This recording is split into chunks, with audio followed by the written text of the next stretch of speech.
Hey guys, it's Alex here from Hannemann Ironworks, and today it's well, not a day for forging. Past weekend, now it's currently Friday. This last Friday as you're seeing it. Last weekend, I'm not sure what I did, but I woke up wrong, and kind of my shoulder was in a funny position, and kind of like the top of my pec and shoulder were hurting. And I've been taking it easy this week, and I was pushing myself, cleaning up the garage a little bit. I was lifting and flipping bikes over my head and putting them up on the rack, and it's still not good, and I really don't want to push it. So I'm sorry, it's not gonna be a blacksmithing video this week. I've just been having some shoulder issues, and I don't think it's the right time to swing a hammer. But that being said, I have had plenty of time to organize the shop. Now, kind of some of my projects I've been working on are on delay. I'm hoping this foot of snow goes away. It's supposed to warm back up, and it's been raining on and off, so there's a chance that the snow goes away and I'm back to working on the deck. Not my deck, I'm working on the neighbor's deck for the YES, and I still got some stuff to do on that. But I have had some time to clean up in here. Now it's not incredibly clean, but it's clean enough, and I figured I'd give you a 2020 shop tour, as you would. This is coming up on the end of 2020, and it really hasn't changed a whole lot in the past, I don't know, 6 months or so. The beginning of summer is where it really changed, and you guys have obviously seen some of those changes. Yeah, so there's not a whole lot that's changed, but you guys haven't been introduced to them. So I'll give you a quick little tour, and then I'll send you guys on your merry way. So appreciate you guys sticking in with me. I don't feel it's the right time to be smithing on my shoulder, and like my range of motion isn't super high without it kind of bugging me. So thanks for understanding. So approaching from the outside, this is kind of how the shop looks. You know, it's shrouded in metal, and I did add a window recently, and there's been a little bit more natural light because of it. But I've had the niceties of having a window in there. As you approach the shop, this is the door, right? Built the shop. As you come in, off to the right here, if I back up, is the workbench.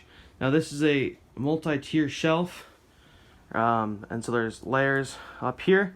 But this is where a lot of work happens, layouts and stuff. But bench grinder that I really haven't used. Empty tool case at the moment. On top of that is chunks of slag from the bloom we did at John Coffey's house. Obviously, we got the window back here. These are some of the forged pumpkins that I made the other video last week. If you guys are interested in, shoot me an email. My email will be down below. But I got 2 anvils, little baby anvils. Up here I've utilized lots of storage space, grinding discs and tape and stuff, welding helmet, drill press over here, all that fun stuff. And obviously tons and tons of storage. This is some refractory cement that was graciously given me by Rob Huff. I really appreciate it. I've used it once already, and it's working good. So that stuff's cool. Then obviously steel, leaf springs, but up top there's hundreds of leaf springs. It's crazy how many I have. I really don't want them, but I have them. Lots of random bar stock, tiny small circular stock, then kind of S-cams, hammer billets, welding rods, other scrap. Back here off to the left here is definitely a mess back here, but I'll show you what you can see. But there's lots of steel storage I picked up in Ohio with Yama's over at Island Metal Forge. And down here is a JT handle. The rest of the handles back there are all kind of crap I've made. They're all red oak, and they work fine for my own tools until I shatter the handles off in a year or two. And that's kind of how that rolls, but they work up good for a while. Some wood back here for making actual good handles. It's hickory and ash given to me by JT. This is an oxypropane setup. It's pretty darn useful when I need it. This is the forge I restored. If anyone's interested, again, shoot me an email. Email's down in the description down below. I'm up in Minnesota, so give you kind of a reference on that. These are some hardy tools. So I got the big guillotine, small C guillotine, small guillotine. That's a random thing I found for $1 in Ohio. This is something I made. It cost me 15 bucks, and it's a bull swage. And down below is a gator swage I used to make the pumpkins. As we come up the wall, it's kind of my forge lighting stuff. So got a box of matches, torch, and when I'm running a coal forge, it's easy just to throw in what's it called, lighter fluid. And these are 2 stamp sets, you know, wax, all that stuff. Extra tooling up there for the guillotines. As we come back down here across this back wall, scrap stuff. This is my striking anvil. This gets moved all over the place, as you can see, just the cracking in the floor. It's from this one leg primarily, because most of the striking happens right here. It transfers down this leg and just blows up these bricks. But eventually it becomes something like that. It's gravel. Generally it sits back here if it's not in use, but when I'm using it to make hammers or pumpkins, or if I'm going to use it, I bring it away from the wall. It's pretty easy to move. It's only about 200 pounds. This 92-pound Kolsva anvil, it's been sitting here in the corner. I need to secure it properly, but this is the beauty of an anvil. This is my quench tank. This was given to me by Jake Stahl in Iowa. Sorry. I really appreciate it. It's come in great use, and I've used it quite a bit. And it's nice to have that lid on it, because when neighbor's cat comes in here, he likes to drink the water, and I'd prefer him not drink the water because, you know, you don't know what's in it. I mean, for the most part, you know what's in it, but you never truly know if something's gotten in it. This is my post-viced swage block stand combination. I made a video on this. If you're interested, check it out in the top right up here. As we come over here, this is a heater run off by a propane tank sitting on top of the old vice stand. There used to be a stump on top of this, and it didn't work too well. It wasn't heavy enough. I got 3 leg vices back here. This 6-inch vice works great, but I need to kind of put the spring back in and set it up. But I want to fix this foot because the foot's kind of wonky. But then these 2 small ones I got tossed in with this deal for 20 bucks a piece, and they're broken, but they're fixable. So that's what I'm trying to do with those. Again, it's a project for another day. I don't just have time for doing all this stuff. And then this is obviously the forge setup. Propane tank sits under here, as you can see this ring. And yeah. And then coming across the kind of back, or I guess the wall you see most commonly, this is my forging setup area, right? So, rows of tongs, great, love them.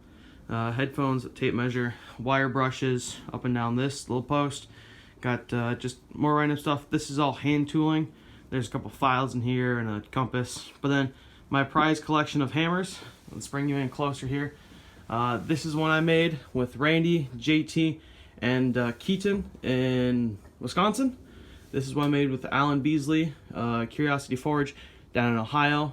This is one given to me by George Becker when I was first starting. This is an Anson Ivy hammer. It's a soft-faced hammer, so it gets some pretty nasty chunks driven out of it if I hit something wrong. But it doesn't come shattering off at me. This is a Jared Russell hammer, and I actually won another giveaway of his, and he's sending me like its brother. So I'll have a big dog's head hammer and a small dog's head hammer for more intricate work. And also having a smaller hammer is really nice because even like when my brothers come out here, they can't swing my 2.5 pound hammer easily. This is a 1 3/4 hammer, but having something even lighter than 1 3/4 is nice to have out here because even they have a hard time swinging that one because they're still pretty young. I want to say 13, 14, something like that. But then this is my Yamez at Island Mill Forge hammer. This is just a stupid claw hammer that I need to replace and throw away. This is a hammer I punch. I bought it from Ting Ting. Flatter, ball peen, wood mallet, more wood mallets. As you can see, this thing has seen some use. I had to regrind it. It wasn't working right the first time, so I just reground it the way that I was taught at the hammer class, and works great. And I got a little tiny hammer sitting over here. So yeah. Oh, and I suppose I'm gonna show you just kind of scrap steel. This is where coal and stuff is. There's also a ton of coil springs in there. A couple welders down there. If I come back here across the back wall, give you guys a little tour. Double bit axe, 16 and 13 pound sledge hammers, tomahawk, throwing knife, 2 arrowheads given to me by Jake Stahl.